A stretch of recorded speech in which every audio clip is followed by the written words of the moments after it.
Baik, Bapak Ibu Saudara sekalian, kita akan ada Q&A, ada tanya jawab. Silakan Pak Budi akan memandu kita semuanya.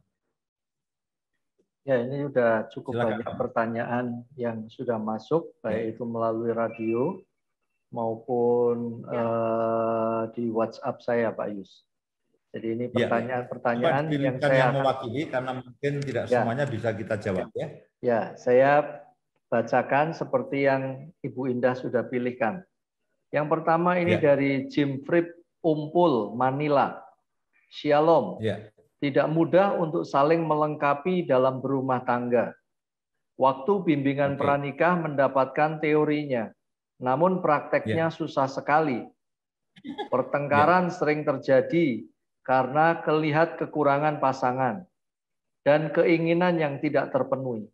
Bisakah Bapak dan Ibu berikan saran dan tips supaya hal-hal ini tidak terjadi? Terima kasih. Jadi tadi poin apa yang dipersoalkan yang bagian yang terakhir? Mendapatkan teori dari pranikah, tapi prakteknya susah karena pertengkaran sering terjadi, Pak Yus. Ya, poinnya adalah karena melihat kekurangan pasangan dan keinginan yang tidak terpenuhi. Nah, Bapak Ibu sekalian, ini merupakan masalah umum dan masalah klasik. Ya, kita melihat kekurangan pasangan dan harapan kita terhadap pasangan yang tidak terpenuhi. Nah, itu merupakan problem yang umum di mana-mana dan selalu. Nah, begini saudaraku. Nah, kita harus belajar begini. Kita harus belajar untuk melihat pasangan kita itu sebagai sebuah pribadi yang utuh. Ya. Nah, kita harus menghargai sepenuhnya. Kita harus menghargai sepenuhnya akan keberadaan pasangan kita dan kita menerima apa adanya. Menerima apa adanya. Karena poin melihat kekurangan pasangan. Ya, pasangan kita bukan orang yang sempurna. Dan tidak ada wanita atau laki-laki yang sempurna, itu tidak ada. Tidak ada. Kalau ada perempuan yang sempurna, tidak mau menikah dengan saya. Ya, tidak ada perempuan yang sempurna dan tidak ada laki-laki yang sempurna. Nah, alih-alih daripada kita selalu melihat kekurangannya, kita harus menerima suami atau istri kita apa adanya tanpa syarat. Tanpa syarat. Karena pada prakteknya mengubah orang itu tidak mudah. Bapak Jim Fripp, Bapak harus belajar menerima dan semua saudara, karena masalah ini masalah yang umum dan selalu muncul di mana-mana. Pak, istriku dulu pada waktu pacaran tidak seperti ini. Ya, setelah menikah kok seperti ini. Tidak seperti yang saya harapkan. Semakin saya tuntut dia semakin marah, dia balas. Nah, kamu juga pria tidak seperti yang saya dulu temukan pada waktu di depan pasar. Ya, kamu juga tidak seperti yang saya inginkan. Nah, jadi itulah yang terjadi. Jadi yang pertama, terimalah pasangan apa adanya tanpa syarat. Tanpa syarat. Tanpa syarat. Kita harus terus mempersenjatai. Sampai sekarang saya masih terus mempersenjatai diri saya, pikiran saya bahwa istriku ya seperti ini, aku harus menghargai apa adanya, aku harus bersyukur, aku harus bersukacita, inilah yang terbaik yang Tuhan sediakan bagiku, aku laki-laki yang tidak sempurna, menikah dengan perempuan yang tidak sempurna, apa salahnya? Apa ruginya bagi saya? Kecuali saya laki-laki sempurna, kan tidak ada. Saya laki-laki tidak sempurna, saya laki-laki banyak persoalan, saya laki-laki punya kebiasaan buruk, menikah dengan perempuan yang sama, ya sudah tuh. Ya, jangan pernah tuntut pasanganmu, jangan pernah tuntut istrimu, terimalah apa adanya tanpa syarat. Cara berpikirnya, cara bicaranya. Ya, tadi saya masih siang masih katakan, Bu Indah tolong dong rubah cara bicaramu, emosimu itu kadang-kadang rada meninggi-meninggi. Ya, tapi kan tidak. Nah, rubahlah ya. Tapi ya sudah, saya akan kembalikan ya seandainya dia seperti itu ya sudah toh. Wong itu memang dari lahir itu nangisnya sambil emosi ya sudah. Mau apa lagi, ya toh? Nah, jadi yang pertama, Bapak Jim Fripp dan Bapak Ibu semuanya, terima pasangan kita apa adanya tanpa syarat. Niscaya tidak ada keinginan yang tidak terpenuhi. Jadi karena apa adanya, yang kamu berikan itu yang terbaik. Aku tidak punya keinginan yang lain selain yang bisa engkau berikan. Perhatikan baik-baik. Saya tidak punya keinginan yang lainnya kecuali yang suami atau istri itu berikan. Jadi itu akan meminimalkan konflik. Karena kita terima apa adanya dan kita tidak punya harapan yang tidak terpenuhi. Silakan Pak Budi. Next.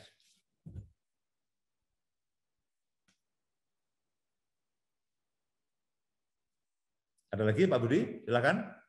Pertanyaan berikutnya. Ya, ini dari Jenny Majo Kucing, Pak Yus. Shalom, ketika awal menikah, tidak ada keinginan untuk menyakiti atau mengecewakan pasangan. Namun seiring perjalanan waktu, hal-hal yang menyakiti dan mengecewakan bisa terjadi kapanpun, tanpa diduga dan direncanakan.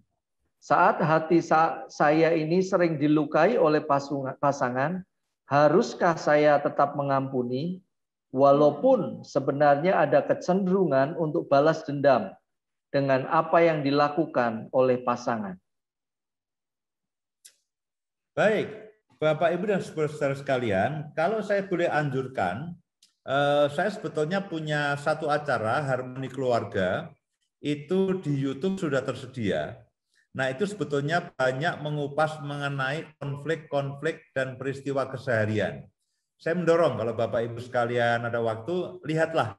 Ada lebih 50 topik mengenai harmoni keluarga di YouTube. Itu nama akunnya adalah Harmoni Keluarga.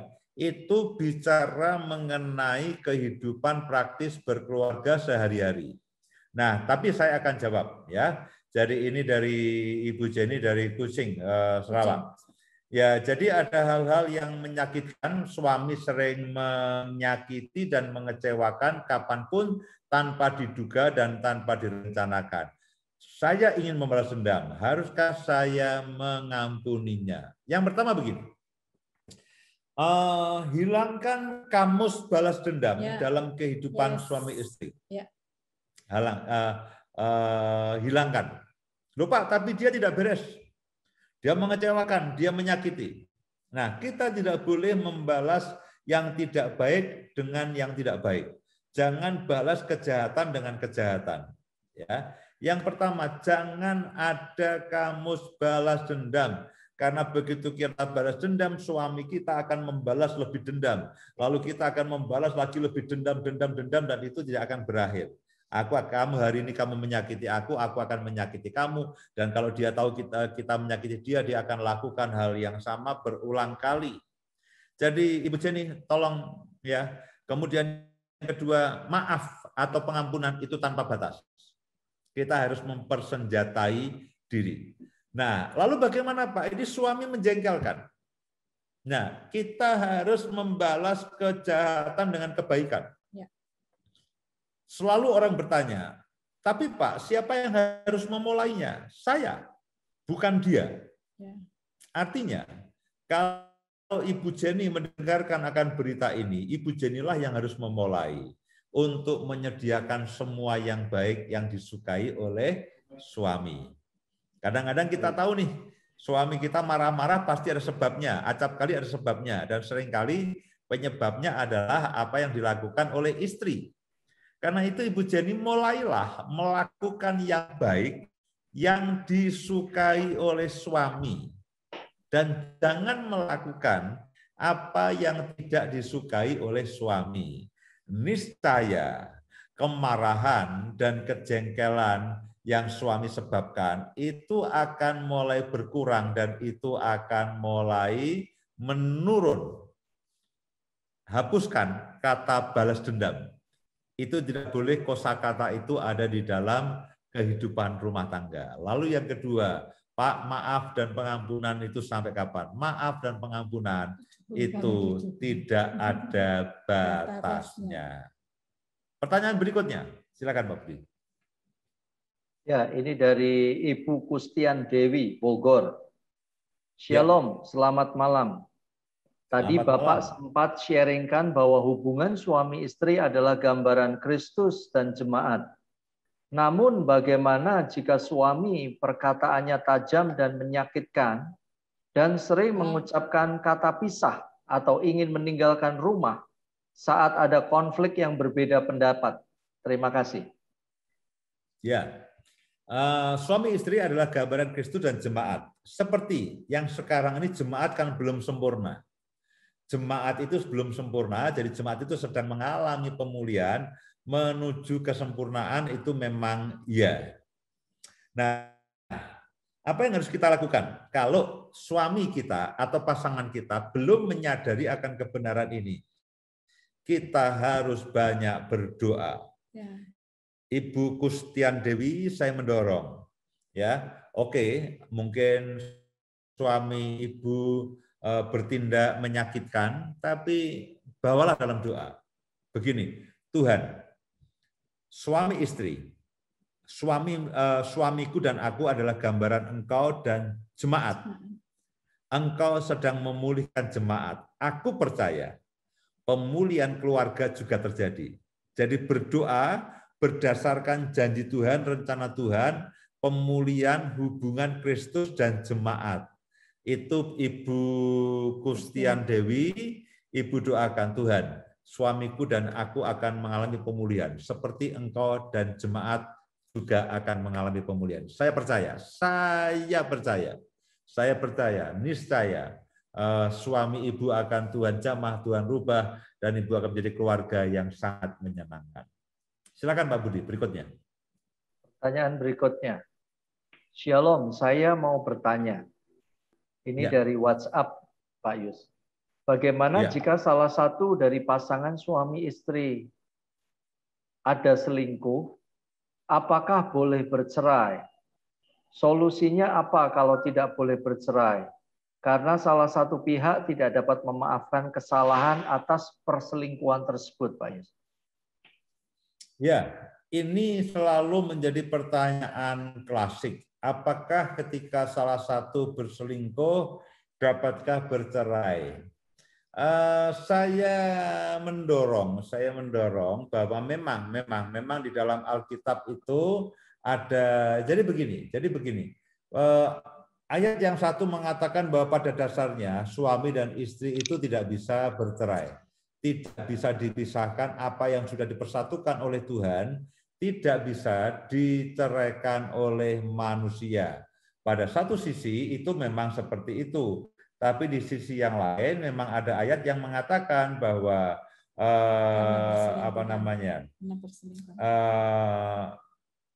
seperti yang di Matius 19 ayat yang 9. Tetapi aku berkata kepadamu, barang siapa menceraikan istrinya kecuali karena zina, lalu kawin dengan perempuan lain, ia berbuat zina. Memang ada satu ayat yang mengatakan kalau ada perzinahan itu dimungkinkan satu perceraian. Tapi sebetulnya di ayat yang lain yang jauh lebih kuat, dikatakan bahwa apa yang dipersatukan oleh Tuhan tidak bisa diceraikan oleh manusia. Jadi kalau Ibu bertanya atau Bapak bertanya, Pak bagaimana? Saya lebih setuju pertahankan. Minta anugerah Tuhan untuk bisa mengampuni. Minta anugerah Tuhan untuk bisa mengampuni. Kita perlu anugerah. Saya bisa merasakan lalu pasangan selingkuh itu menyakitkan dan sebagainya. Tapi minta anugerah Tuhan supaya dia memberikan anugerah pengampunan sehingga kita bisa mengampuni dan keluarga ini bisa diselamatkan. Saya mau tambahkan, karena pernikahan itu adalah ide awalnya dari Tuhan, dan ketika kita mesti ingat ketika Tuhan memberi ide awal sebuah pernikahan, Tuhan pasti tidak memiliki ide untuk perceraian. Jadi Bapak Ibu Saudara semuanya yang malam ini mendengarkan bersama-sama dengan kami, ingat senantiasa bahwa pernikahan ide awalnya adalah dari Tuhan, dan ketika Tuhan memberikan ide pernikahan, itu Tuhan menyatukan pasangan suami istri. Tuhan tidak punya ide untuk perceraian. Jadi apapun yang terjadi, belajar untuk kita minta anugerah Tuhan untuk mengampuni dan memperbaiki akan pernikahan kita. Kadang-kadang perselingkuhan bukan hanya karena salah satu hal, satu pihak saja yang bersalah, tapi ada pihak-pihak yang lain yang harus juga introspeksi diri. Jadi kita memang mungkin itu perselingkuhan adalah dosa dan kelemahan, tetapi biarlah pasangan yang lain introspeksi diri, dan yang kuat akan berdoa untuk menanggung kelemahan yang tidak kuat. Amin. Itu yang saya tambahkan. Ini ada pertanyaan lanjutannya, Kak Yus, tapi dari orang lain, tapi di topik yang sama. Bapak Ibu mau bertanya, kalau sudah terlanjur bercerai bagaimana? Apakah berzinah ketika menikah lagi? Ini pertanyaan untuk adiknya dia yang sudah terlanjur bercerai. Terima kasih. Nah, kadang-kadang begini ya, kadang-kadang kalau sudah begini, ini tidak semua kasus itu ada di dalam Alkitab. Ya, tidak semua kasus ada di dalam Alkitab. Kalau sudah terlanjur bercerai bagaimana? Nah, pertanyaannya adalah apakah dia sudah menikah dengan orang lain atau belum? Nah, itu pertanyaan lanjutannya. Itu kasusnya akan berbeda. Kalau sudah bercerai, ya ini saya mungkin kasusnya tidak ada di dalam Alkitab. Kalau sudah bercerai dan belum masing-masing belum menikah dengan orang lain, itu dimungkinkan untuk rujuk kembali di dalam kasih Kristus. Tapi kalau sudah menikah dengan orang lain, masing-masing sudah menikah dengan orang lain, nah itu masalahnya akan makin rumit ya. Mungkin perlu konseling, perlu kesepakatan dan sebagainya.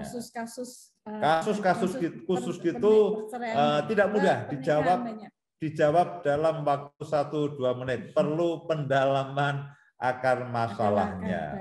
Silakan Pak Budi yang lain. Ya, ini dari Singapura Pak Yus. Ya. Tan Ping Lin.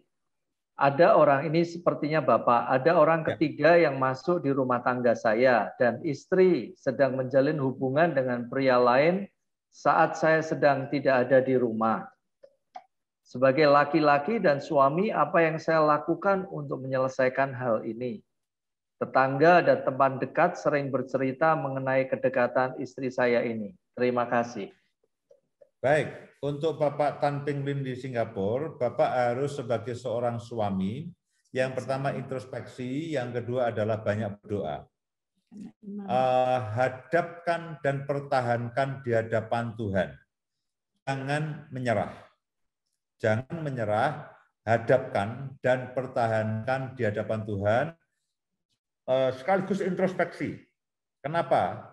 Istriku, suamiku dekat dengan yang lainnya, dan saya bisa dorong Bapak Tan Ping Lin banyaklah berdoa, hadapkan dengan kepada Tuhan, minta anugerah Tuhan, pertahankan di hadapan Tuhan, bahkan minta supaya istri bisa dipulihkan dan kembali kepada keluarga. Berikutnya. Ya, ini pertanyaan dari Zoom. Shalom Bapak, malam. Ini ada titipan pertanyaan dari teman. Bagaimana menerima pasangan pernikahan kalau mereka dijodohkan oleh keluarga di bawah adat dan dengan sedikit paksaan? Selama 2 tahun tidak ada rasa cinta. Semuanya hanya sandiwara untuk tidak saling menyakiti. Kira-kira bagaimana dengan pasangan ini? Karena benar-benar tidak ada perasaan cinta di antara mereka sedikit pun. Terima kasih, Pak. Berarti sudah menikah ya? Ya. Ya, kalau sudah menikah, mintalah anugerah Tuhan, mintalah kasih agape, karena sudah menikah, tidak mungkin bercerai makin runyam. Jadi kalau sudah menikah, saya anjurkan, doronglah, lalu siapapun, entah suami atau istri, minta anugerah Tuhan, supaya ada kasih, supaya agape, kasih itu mengalahkan semua Dosa mengalahkan semua kelemahan yang ada, dan pada akhirnya kasih itu jauh lebih baik dan jauh lebih menyenangkan ketimbang katakanlah asmara, bahkan nafsu. Kasih itu jauh lebih baik, jauh lebih menyenangkan ketimbang asmara dan nafsu. Kalau sudah terlanjur, minta anugerah Tuhan, minta kasih agapenya untuk ada di antara suami dan istri. Percayalah, kasih jauh lebih baik dari asmara dan nafsu. Berikutnya Pak Budi. Ya, ini pertanyaan berikutnya dari yang di Zoom. Pak, apakah hubungan suami istri itu titik berat tuntutannya lebih ke istri ya? Tadi sepertinya tuntutan untuk suami kok minim sekali ya. Apakah kekristenan tidak menghargai wanita? Silakan Bapak dan Ibu. Oke. Tidak ada tuntutan apa-apa, masing-masing punya kewajiban. Tidak mudah ya. Alkitab juga mengatakan, "Hei suami, hormati istrimu." Dulu saya pikir istri yang menghormati suami, ternyata suami harus menghormati istri. Memang ayat yang lain mengatakan istri juga menghormati suami, tapi di dalam 1 Petrus 3 ayat 7 sudah dikatakan, "Hei suami, hiduplah bijaksana." Hidup bijaksana itu artinya memperhatikan kebutuhan perasaan, kebutuhan pikiran, kebutuhan jiwa, kebutuhan fisik akan istri, lalu memenuhinya. Itu berat, itu tidak gampang. Lalu menghormati istri yang menjengkelkan itu juga tidak gampang. Nah, istri harus menyesuaikan diri dengan keinginan suami juga tidak gampang. Nah, kita tidak pada posisi saling menuntut. Kita pada posisi saling memberi. Saya memberi respek kepada istri, saya memenuhi kebutuhan perasaannya, saya menjaga perasaannya. Nah, masing-masing berpikirnya jangan pada tuntutan, jangan apa yang saya bisa dapatkan dari istri atau suami, tapi masing-masing itu pada posisi memberi. Saya memberi hormat, saya memberi respek, saya memenuhi kebutuhannya, perasaan, pikiran, kehendak, jiwa, dan bahkan fisiknya. Ya, demikian juga dengan istri. Ya, suami adalah pemimpin, suami adalah imam dalam keluarga, hargai akan pendapatnya, lalu sepakat dan dukung. Meskipun pada awalnya mungkin istri punya ide yang lain, jadi tidak ada yang berat, tidak ada yang ringan. Masing-masing hanya memenuhi apa yang dia bisa lakukan, kewajiban kepada pasangannya.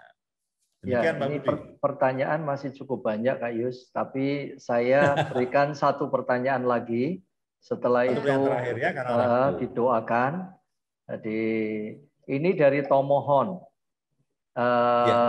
Palita Dongoran. Kami menikah karena tidak bisa menjaga kekudusan. Saya hamil di luar nikah. Setelah anak kami lahir dan sekarang usia 2 tahun, suami saya sepertinya tidak bisa menerima bahwa itu anaknya. Dan kondisi rumah tangga kami bukan semakin membaik, tapi malah semakin memburuk. Dengan kondisi keuangan, kesehatan, dan tumbuh kembang anak yang sangat lambat di usianya. Apakah ada kutuk karena pernikahan yang tidak kudus? Bagaimana solusi untuk bisa keluar dari masalah ini? Terima kasih. Baik, Ibu Palita. Ya, sejujurnya saya bisa menyadari persoalan Ibu tidak mudah. Setiap hari berdoalah, minta anugerah Tuhan, minta anugerah Tuhan. Kalau sudah begini, ya suami mungkin curiga dan sebagainya, dan anak dan sebagainya, minta anugerah Tuhan, minta pertolongan Tuhan, dan minta mujizat Tuhan. Saya percaya, ya tidak semua persoalan bisa dijawab oleh manusia. Ya, tidak semua persoalan bisa dijawab secara clear oleh manusia, tapi saya mendorong Ibu Palita bahwa persoalan ini kepada Tuhan, hadapkan kepada Tuhan. Niscaya ini hari-hari di mana Tuhan itu campur tangan dalam kehidupan kita. Dan saya percaya pertumbuhan anak Ibu akan berangsur membaik dan suami Ibu akan kembali kepada Ibu dengan segala pengertian, dengan segala pengampunan dan dengan segenap hati.